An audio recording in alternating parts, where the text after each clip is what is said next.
السلام عليكم لي فان دو لا باج فيسبوك et la chaîne يوتيوب اون بوز غورموند افيك اسماء. اليوم ان شاء الله عاودت وليت وجبت لكم معايا وصفه كتير لذيذه وخفيفه وبنينه ومثاليه مع هاد السخانه ومع هاد الصيف، يعني نحبوا ناكلوا حاجه خفيفه ظريفه اللي هي وصفه تركيه اسمها لي جوزليمي ولا سيدي كريب ترك. اليوم فضلت اني نحشيهم باللحم المفروم، ولكن كان سبق لي ونزلت نفس وصفه العجين، لكن كنت حشيتهم بالدجاج. نتمنى انكم تزوروا الوصفه تاعي وراح نسيبوا وصفه تما. اولا نحن نبداو بتحضير العجين. هنا عندي 500 غرام من الفرينه، حنضيف لهم ملعقه كبيره من السكر، 2 معالق صغار من خميره الخبز، الملح ما يعادل ملعقه صغيره، ونضيف لهم 50 غرام من الزبده كما شفتوا، مع 250 مليلتر ولا غرام من الحليب الدافئ. كنت ضفت له هذيك ملعقه كبيره من السكر وزوج معالق صغار من الخميره، وخليتهم مع بعض. الوقت اللي غربلت فيه لافارين تاعي ضفت لها الملح وضفت لها الزبده وضفت فوقها مباشره هذاك خليط الحليب الدافئ مع الخميره مع السكر، وبديت نعجن فيهم.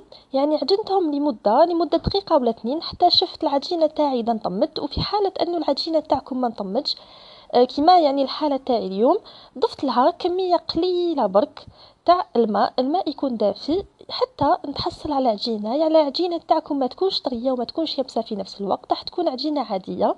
كملوا طموها وعجنوها لمدة 2 دقائق ولا 3.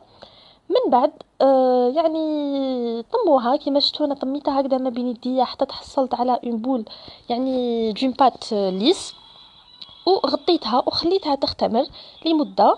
المده اللي هي راهي تخمر فيه انا حنحضر الحشوه تاعي. كما قلت لكم اليوم فضلت اني نحشيهم باللحم المفروم. كما شفتوا فوق يعني لا كاسرول تاعي فوق النار درتها تسخن وضفت لها كميه قليله من زيت الزيتون. من بعد ضفت هذه كميه اللحم المفروم اللي هي 250 غرام برك، يعني ما تحتاجوا كميه كبيره، وقليت هذاك اللحم تاعي. الوقت اللي اللحم تاعي راهو يتقلى يعني ضفته مباشره فوق هذيك الزيت، ما ضفت له حتى حاجه، قليته حتى دخلوا طياب. في هذاك الوقت انا نقطع في حبه البصل كما راكم تشوفوا معايا، قطعتها على شكل مكعبات صغيره.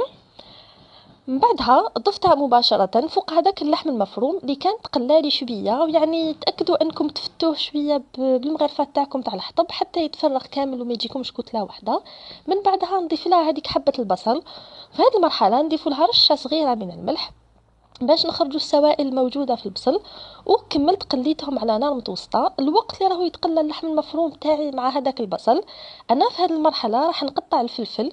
هنا اليوم حبيت يعني نتبع الوصفه الاصليه اللي فيها حبه فلفل اخضر وحبه فلفل احمر. وانتم واش كان عندكم في البيت يعني تقدروا تستعملوا الفلفل اللي عندكم، الاخضر الاحمر ولا لون واحد، انتم واش كان عندكم، يعني ما تكلفوش روحكم يعني تتبعوا يعني نفس المقادير ونفس الوصفه. انتم واش كان عندكم في البيت تضيفوه.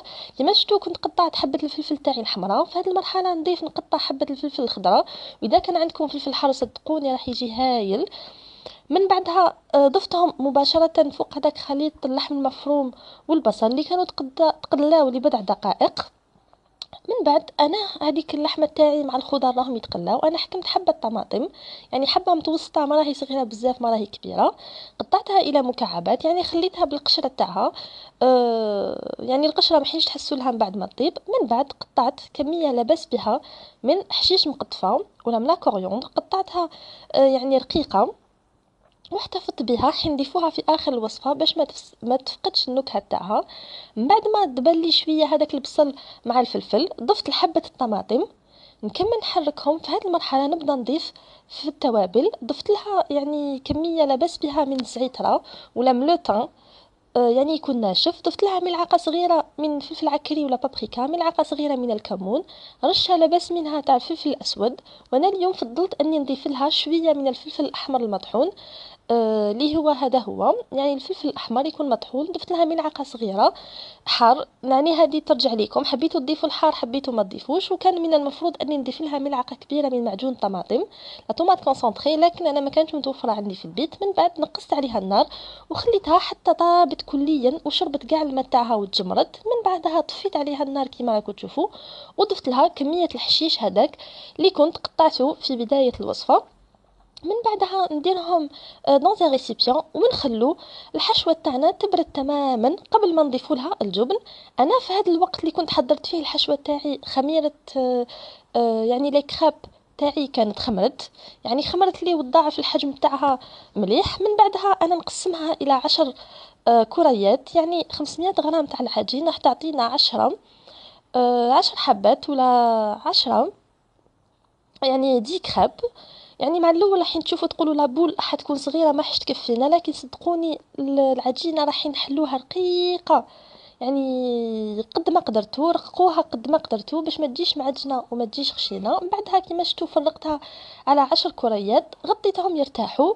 وانا في هذه المرحله ضفت لها كميه من الجبن. انا اليوم يعني فضلت اني نضيف لها لا موتزاريلا.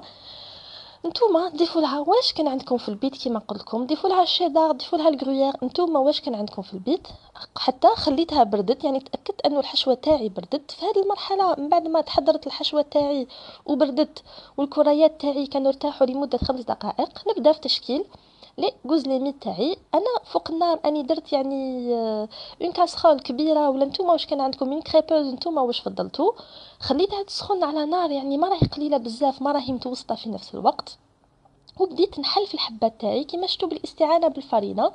نقعد نحل في هذيك الكريه تاعي حتى يعني ترقاق لي قد ما قدرت. قد ما رققتوها قد ما راح تجيكم مليحه. كيما شفتوا السمك تاعها راهي فريمون رقيقه.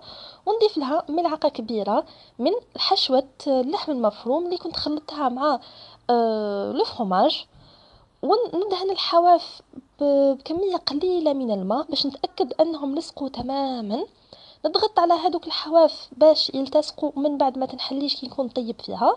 وباستعمال جراره ولا موس واش كان عندكم في البيت نعطي لها الشكل الدائري. وهاد الزوائد يعني ما حش نرميهم، من بعد نشكل بهم كريه وندير حبه صغيره. كيما شفتوا راح نعاود حبه تانية معكم. حطيت الحبه تاعي في الفرينه، رشيت سطح العمل تاعي بالفرينه، وبديت نحل في الكريه تاعي الى يعني السمك رقيق كاع اللي قدرت نتحصل عليه. كيما شفتوا حقيقه فريمون رقيقه بزاف. من بعدها حشيتها بكميه يعني ملعقه كبيره من الحشو، غطيتها. يعني في هذه الحبه نسيت ما دهنتهاش بالماء هذاك. وبديت نقلب فيهم. كيما شفتوا الحبه تاعي راح تنتفخ، ما على باليش يعني الفيديو ما راهيش واضحه كتير، لكن الحبه راح تتنفخ وراح تجينا فارغه من الداخل. نقعد نقلب في الحبات تاعي حتى نتاكد انهم طابوا تماما من الجوانب، يعني من الجانب الاول ومن الجانب الثاني. كيما شفتوا نطيب حبتين مع بعض. من بعد ما يعني نحيها مباشره من المقلاة، ندهنها بشويه تاع الزبده اللي كنت ذوبتها، يعني ندهنها نعطي لها دهن يعني رشه خفيفه برك من الفوق. ونكمل على هذا المنوال حتى نطيب ال10 الحبات تاعي كامل. وكي قلت لكم هذوك الزوائد ما ترموهمش، يعني في الاخير ديروا حبه صغيره راح يفرحوا بها اولادكم. كيما شفتم مجرد ما نحيتها من المقلاة دهنتها بالفرشاة اللي فيها شويه تاع الزبده الدائبه. وهامليك لي غوزليمي تاعي واجدين صدقوني، يعني هذا واش يليق لنا في السخانه وفي الصيف. ترافقوها بسلطه صدقوني، يعني عشاء تاعكم راح يكون خفيف وظريف وراح يحبوها الكبار والصغار.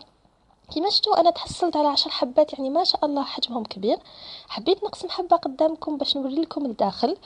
يعني هذاك الجبن راح يذوب، وهذيك لافارس راح تكون كتير لذيذه من الداخل. وحتى العجينه رقيقه وراح تكون طريه وكتير لذيذه وبنينه. راح تطيب لكم. يعني كيما قلت لكم لو سكري انكم تنقصوا النار وتقعدوا تقلبوا فيها حتى تشوفوها تنفخت. ونتمنى يا رب من كل قلبي انكم تجربوا هذه الوصفه. ونشكركم على وقفتكم معايا، وكل الاخوات اللي راهم يساندوني في الصفحه ولا في لاباج يوتيوب شكرا. والى الوصفه القادمه ان شاء الله. سلام، دعواتكم، شكرا.